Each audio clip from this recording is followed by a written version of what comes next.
Organic chemistry. We're going to start with the background and then move into naming organic compounds. First thing that we need to review is the different types of formulas that we'll be using for organic compounds. Empirical, molecular, structural. I'm hoping that you're somewhat familiar with these terms already. So let's start off with what is an empirical formula. Well, the definition is that an empirical formula is the simplest whole number ratio of the atoms a molecule contains. So if we take, for example, ethane. Ethane has the molecular formula C2H6. The molecular formula tells you the number and types of atoms that are in the molecule. But this molecular formula, C2H6, is not the smallest or simplest whole number ratio of carbon to hydrogen. If we look at that, the empirical formula is CH3. How do we get there? Oops. Well, we look at this 2 and the 6. That's a 2 to 6. 2 carbons every 6 hydrogens. So that's a 1 carbon to every 3 hydrogens, which is CH3.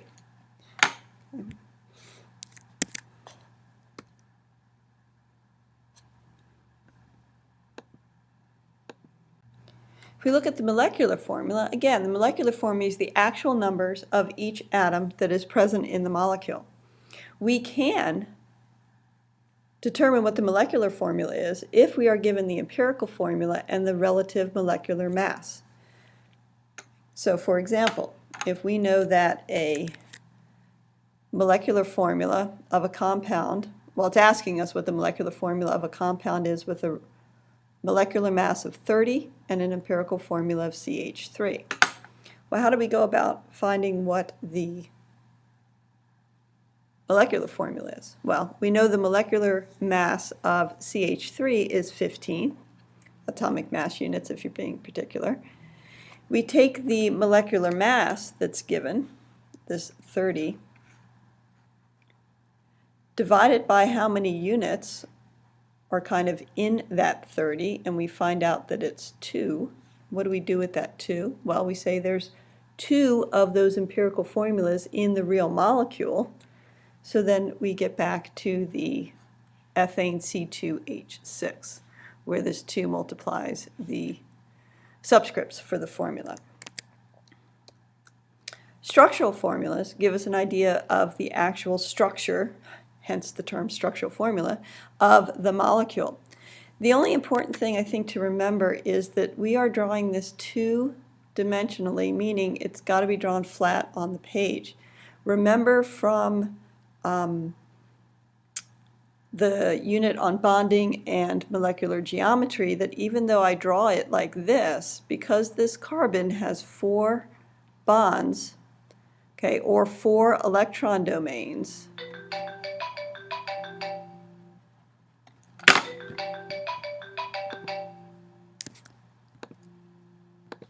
these 4 electron domains, which means what kind of shape? These 4 electron domains means that they are actually tetrahedral shape because on those 4 bonds there are 4 atoms attached, which means that it is a 109.5 degree bond angle, right? Think in 3D. All right, so, but when we draw a structural formula on the paper, we usually draw them at 90 degrees or 180 degrees, but just keep in mind that that's because we're drawing it on a paper, not necessarily representing what the molecule really looks like. Okay, so there's also a condensed structural formula, and the important thing to remember is to draw this, it's really not drawing every single bond. When you draw an H3C or CH3, chemists know that that means that there are 3 H's bonded with this. So you can take somewhat of a shortcut in writing them. The only thing is that you've got to remember that you need to draw the molecule so that it is unambiguous as to what its structure is. And we'll see that a little bit when we talk about the functional groups and writing formulas from them. When we get into isomers, for some of them, it might be helpful to know what we mean by a stereochemical formula. This is the one that gives us a better idea of what the molecule looks in 3 dimensions.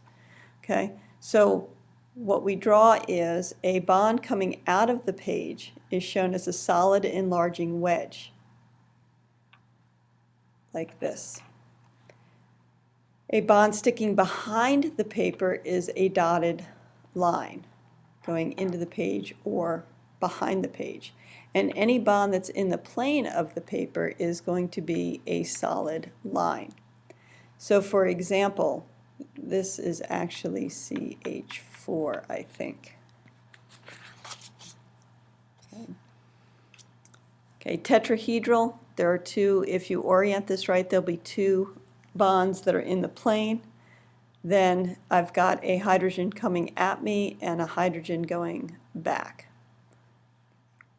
Drawing ethene, remember ethene, there's a double bond between the carbons.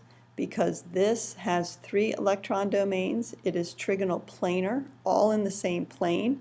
So all of these bonds are in the same plane. Since this carbon also has those 3 domains, this is trigonal planar, drawn in the same plane.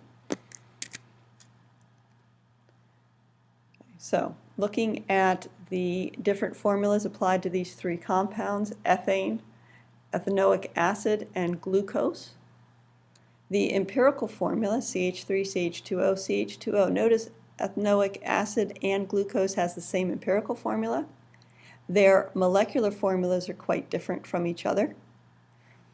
And looking at the full structural, drawn as TD in a paper, and then the condensed structural formula.